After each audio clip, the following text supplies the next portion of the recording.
Welcome to the lesson for 2.5. Since I am gone today from class, we will be presenting the lesson through the means of video. So the bad news about this is that it's a bit of a long lesson, and so the video might take you a while to get through. The good news is, though, because it is on a video, you can pause, repeat, go back, look at things, and take your time getting through this material so that you really understand it. So today we're going to look at graphs of other trig functions. We've already talked a lot about sine and cosine, but as we know by now, there are actually 6 different trig functions, and we want to know what the graphs of each of those look like. We've already talked a little bit about tangent in the introductory lesson, so let's just continue with tangent for just a moment. So in this case, we're being asked to graph y equals 2 tangent 4x plus 1. Now, one of the things that you should notice about tangent, when you looked at it in the online lesson, is that even though we do still have an a value right here, tangent does not have an amplitude. Okay?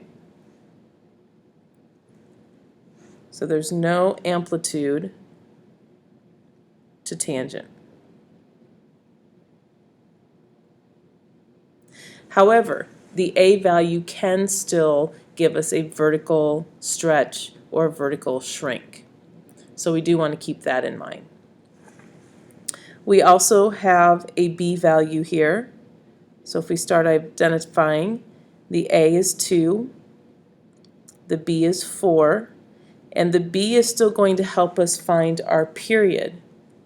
But another difference with tangent in comparison to sine and cosine is that in the parent function for tangent, the period is normally pi rather than 2 pi. So when we find the transformed period for a tangent, we're going to be taking pi over b rather than 2 pi over b, and so now our period is going to be pi over 4. And then we still have h's and k's that will shift things left and right or up and down. In this case, there is no h because we're not adding anything inside here with the x, but we do have a k of 1. All right, so when it comes to actually graphing this, the setting up of the axes is somewhat similar to what we did with sine and cosine, in that I would still recommend that you count off 4 tick marks to make your period. Okay, and we'll do that in both directions.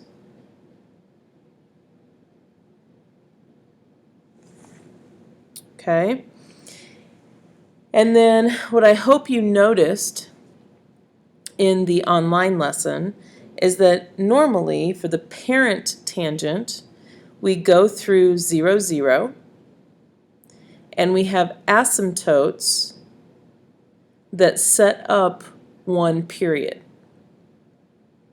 So since we're going through 0, 0, and we have asymptotes to set up one period, that means that half of a period will be to the left of our y-axis and half of a period will be to the right of our y-axis.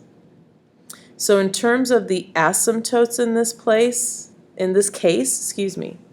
the asymptotes are actually going to happen at negative pi over 8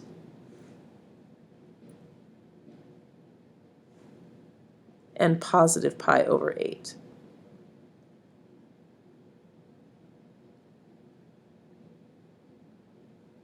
But as long as you just remember that it's halfway from the y-axis to whatever you're labeling as your period, you should be okay. Okay?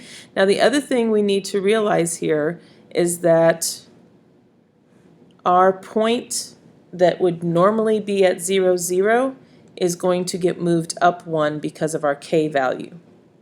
So we're going to actually be going through a point right here at 1, 1 rather than at 0, 0.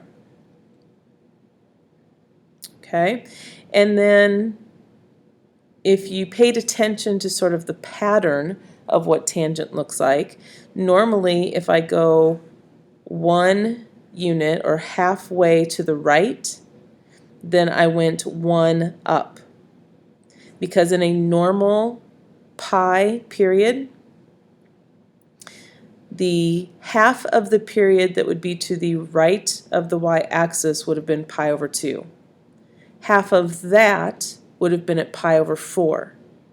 At pi over 4, both our sine and our cosine are square root of 2 over 2, which means tangent is 1.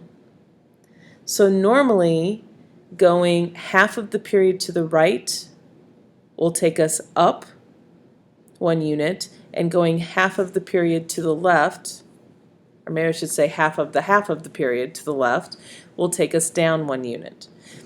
So if I use that same pattern here, going 1 to the right would normally take me up 1, but I have a vertical stretch, so now it's going to take me up 2 to give me a point right there. That's where the a value comes in. And similarly, if I go to the left 1, normally I go down 1, now I'm going to go down 2, and that's going to give me a point right there. So my curve now is going to look similar to the tangent curve, but it's just going to be more stretched out and look something a little bit like this.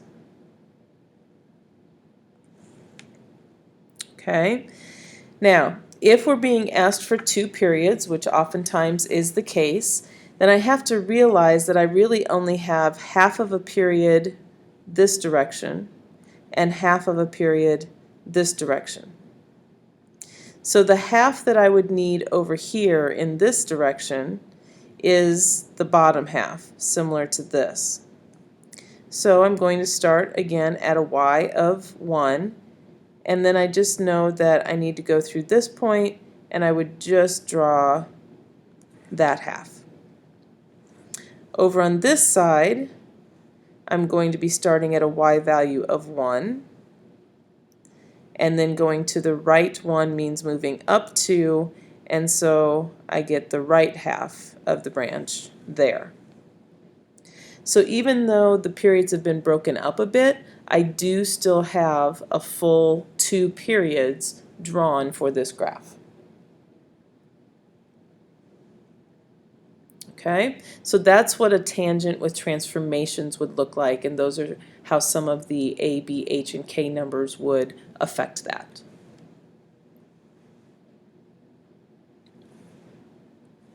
All right, let's take a look at some of the other trig functions, like the cosecant. And let's just talk about the parent for cosecant for a minute. So we know that y equal to cosecant is the same as saying y would equal 1 over sine. So let's think for a minute what the graph of sine of x looks like.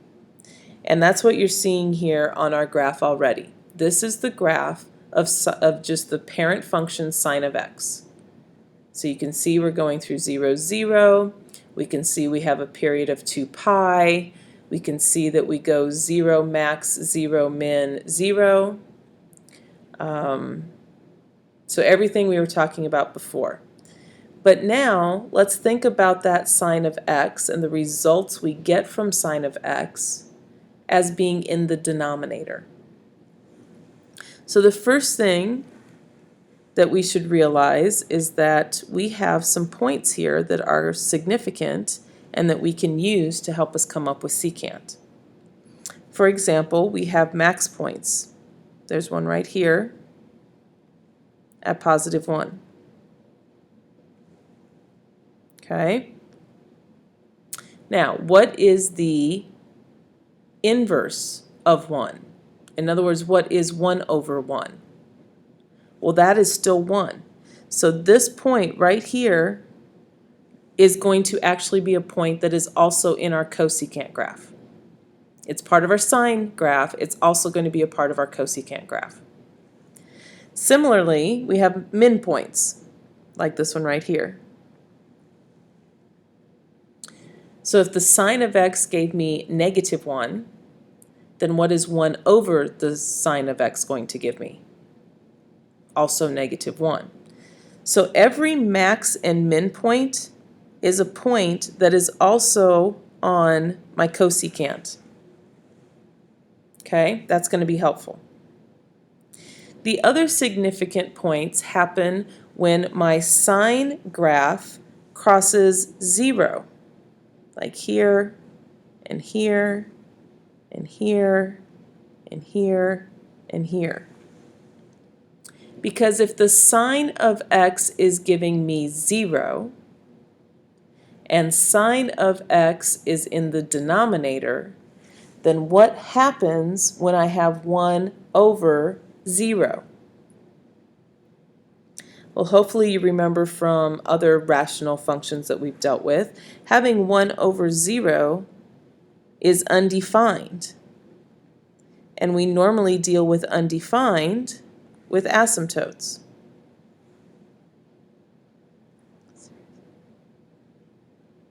Okay, so every time, at every x value, where the sine crosses the x-axis, I am now going to put in asymptotes for my cosecant.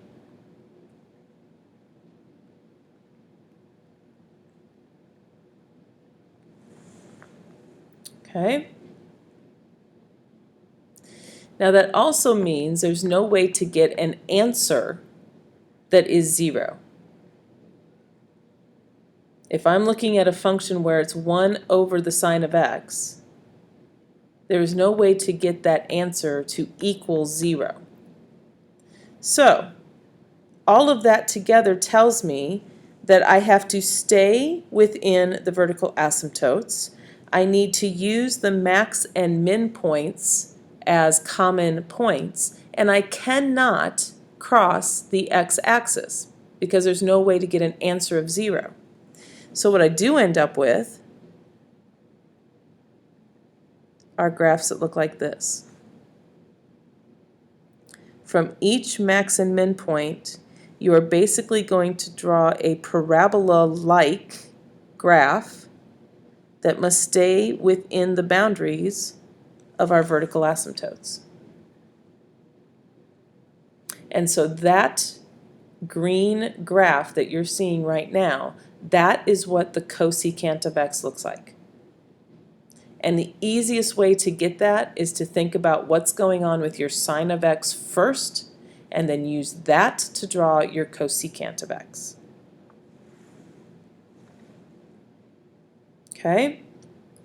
Similarly,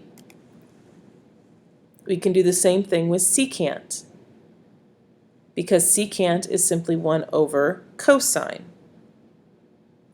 So in this case, I'm still going to be using max and min points as common points. Okay, because the reciprocals of 1 and -1 are still going to be 1 and -1. And I'm still going to be using the zeros of my function as the place to put asymptotes. What's different is simply the placing of all of this. So with cosecant, since we were doing 1 over sine, I had an asymptote on my y-axis. With secant, because it's 1 over cosine, I actually have a y-intercept at +1. but the pattern is very much the same. Now, if I'm just going from negative 2 pi to positive 2 pi, then you'll notice here at the end, I really only need half of the branch of a parabola.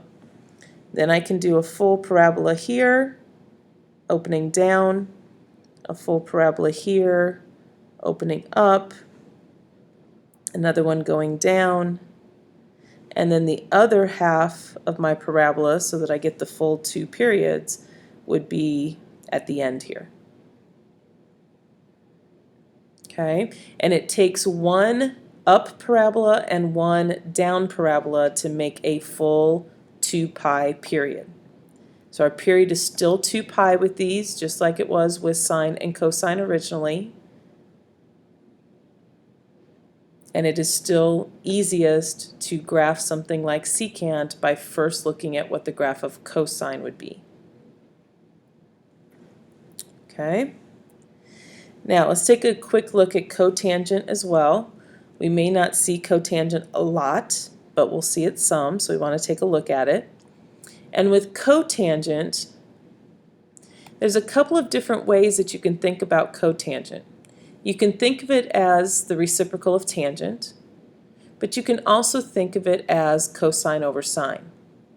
And that's actually the way I want you to think about it for the moment. Because if you look at cosine over sine, it's fairly easy to figure out where to put in our asymptotes and what kind of points we're going to get.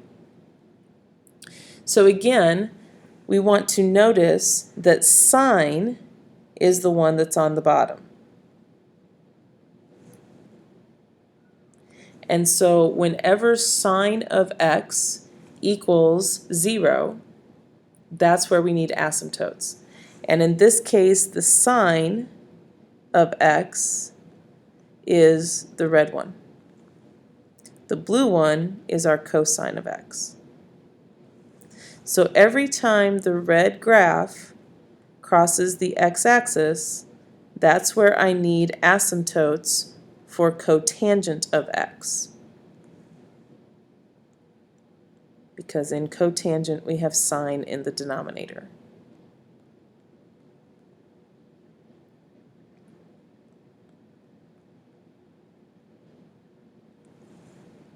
Okay? Now, everywhere that we have the cosine equal to 0, that's where we're actually going to get an answer of 0. So for example, right here, where the cosine is 0, the sine is a positive 1. So having 0 over 1 means my answer is going to be 0. Same thing here. My cosine is 0, my sine is negative 1, 0 over negative 1 is 0. So every 0 of the cosine gives me a point, and every 0 of the sine gives me an asymptote. Now, the other thing I can use is the fact that when I am looking at x values to the left of this sine, the left of this x-intercept, both my sine and my cosine are positive, which means when I take cosine over sine, positive over positive, my answers are going to be positive.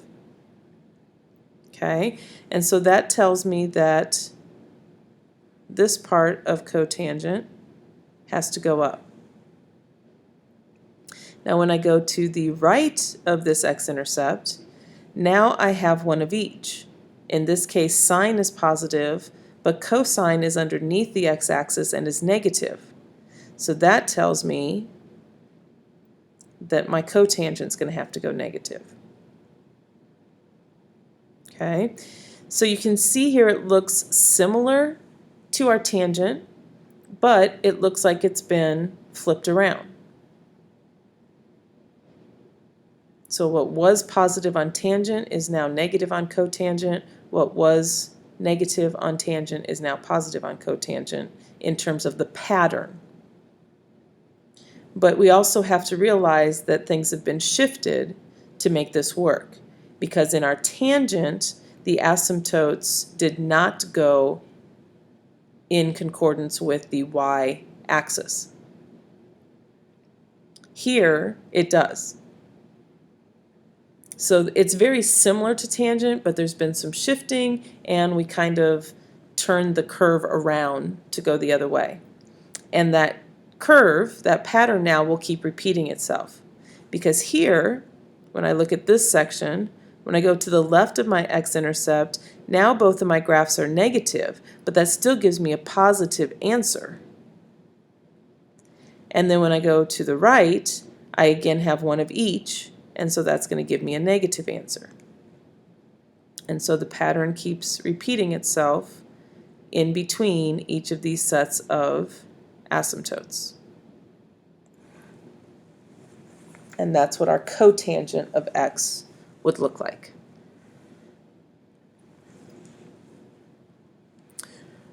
All right, so now that you've got an idea of what each of the parents look like, let's try to add some transformations in. If you don't quite feel like you've got the parents down yet, go back, look at those sections again. Make sure you have your brain kind of around those parents first. But if you think you've got an idea, let's go ahead and continue with some transformations. So in this case, we can see that we're working with the secant, which means I actually want for a minute to think of this in terms of what would my graph look like if I made it cosine. Okay, we're going to keep the same A, B, H, and K, but we're going to make it cosine because cosine is the trig function that's related with secant. And if that's the case, then we can identify A, B, H, and K just like we were doing before. So A is going to be 2. So in the cosine, I will have an amplitude of 2. B is going to be 1/2, which means I'm going to have a period of 4 pi. I don't have any H, I don't have any K, and so now I have enough information that I could set up what the cosine function looks like. So I'm going to do that. So here's my 4 pi, here's my 2 pi, here's a negative 2 pi, here's my negative 4 pi, and I have an amplitude of 2. So we'll just go with units of 1 so that I can fit that in. Okay, so as a cosine function, I just want to maybe lightly sketch what that would look like, or maybe just use a dotted line to get an idea of what that would look like. And I know with cosine that I always start with the max, and then I go 0, min, 0, max. If I go the other way, I go backwards. There's 0, min, 0, max. And if I just wanted to kind of put a little dotted curve in between there. Oops, that wasn't so dotted, was it?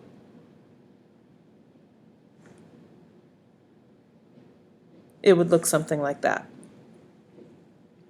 Okay, now the reason that helps is because now I can see exactly where the asymptote should go. Wherever cosine of x is 0, I'm going to put in 0 for an asymptote.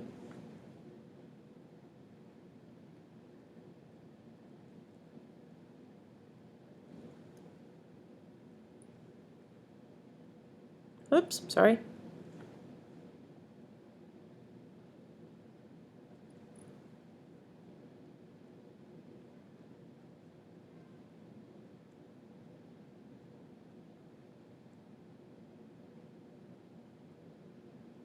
Okay, and then I know where my secant graph should go. So having a 2 for A does affect my secant graph. It just affects where the vertex of the parabolas are going to be.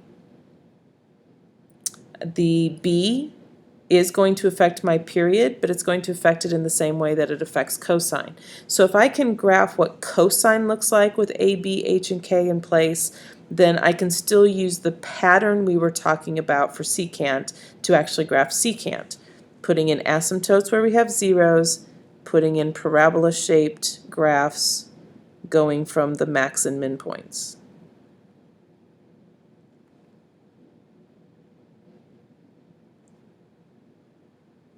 And again, we're usually going to be asked for 2 periods of that, so it would look something like this.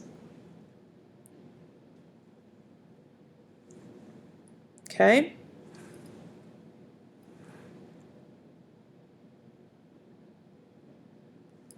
Let's try one more.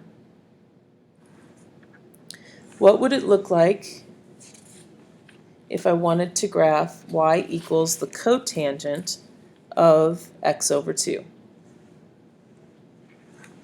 Okay, well, you could do this in terms of tangent, but that means you have to have a pretty good handle on what the tangent function looks like.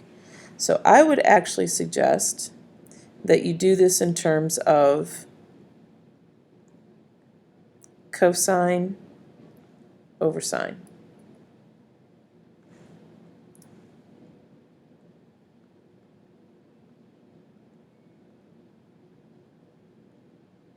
Oh, that should be an x, not a pi.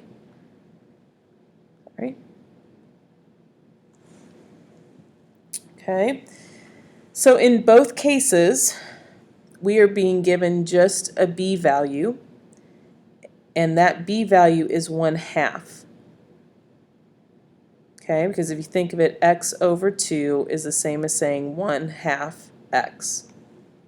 So that's the b value we're working with, and that is going to give us a period of 4 pi. No, not 4 pi. I almost made that same mistake that you're probably thinking. It's 4 pi if we're looking at sine and cosine. It's 2 pi if we're looking at cotangent. So we have to think about this for a second. If I'm actually looking at sine and cosine, let's go ahead and keep it with 4 pi. Okay? But we're going to see that what we actually end up with is a period that's half of that. Okay? I hope that makes sense in just a second. All right, so what I'm going to key in on at the moment is right here. The fact that it's the sine of x over 2 that's in the denominator. And therefore, it's wherever sine equals 0 that we're going to have an asymptote. Okay? So if I'm going to use a period of 4 pi, I'm going to set that up. There's 4 pi, there's 2 pi, negative 2 pi, negative 4 pi. Okay?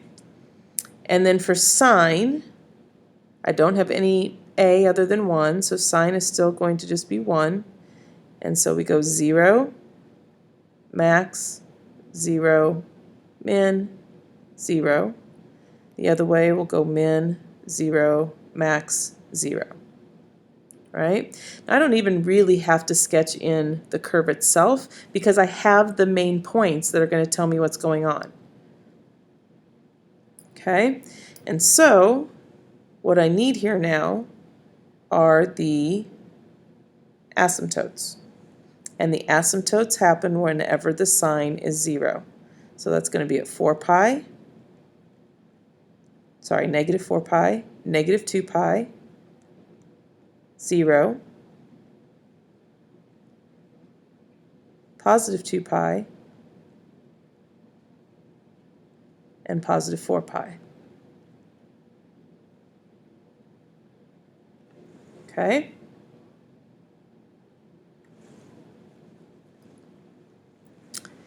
And then, if I think about the pattern of cotangent, then I know the zeros are going to be halfway in between. So I don't even really have to figure out what's happening with cosine. I just know that the pattern is I'm going to end up with zeros that are halfway in between. So I'll have a 0 here, a 0 here, here, and here. And then since I'm dealing with cotangent, I just need to remember that the pattern is that it goes positive on the left and negative on the right.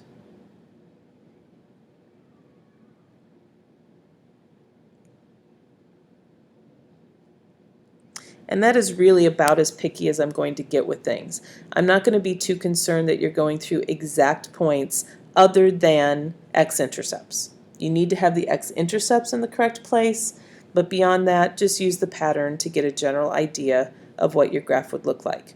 And now you can see that one full period here between asymptotes really only ended up being 2 pi.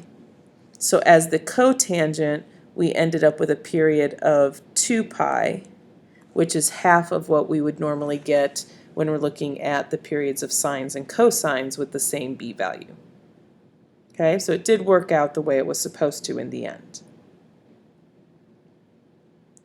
All right, so I know that's a lot of information for you, but again, the beauty of the video is anything you're not quite sure of, you can go back, you can re-watch it, you can play it over and over again, you can stop it along the way and copy it down, and all of that should help you to better grasp the idea behind graphing these other types of trig functions.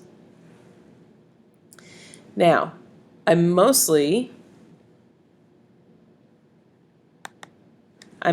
just want you concentrating on the notes for today in class. And if you don't get them done in class, then you can go ahead and finish it up at home, because I will give you your next class period to actually work on the practice. Okay, I'm not going to be here next class period either, which I believe will be on Friday, and so I want you to work on the practice during class, and that way you can get together with other people in class, you can discuss it, you can help each other, you can argue about it if you need to, just do it nicely, but I want you working together on this to make sure that you're understanding what you need to do. So today, mostly you're just focusing on the lesson. Next class, you can work on the practice together, and the practice then will actually be due on Monday, October 27th, when I return. If you happen to finish your practice during next class, then you could go ahead and start on the 2.6 online lesson. Otherwise, that should be the only real homework you have on Friday, is to do the 2.6 online lesson so that we're ready to tackle the 2.6 lesson on Monday. Okay, we will go through some of your questions first thing Monday, but then we will move on to our 2.6 lesson. So take the time, use the video, help each other out on Friday when you're practicing, so that hopefully we can keep the questions to a minimum on Monday. Okay, but we will address some questions Monday before we move on to 2.6. All right, I wish you luck with this. I know it's a little confusing, but I think you can do it. I know you can do it, and I will be back on Monday to get you back up to speed if we need to, and to continue with our trig lessons. I hope you have a great week. I will see you next week when I get back.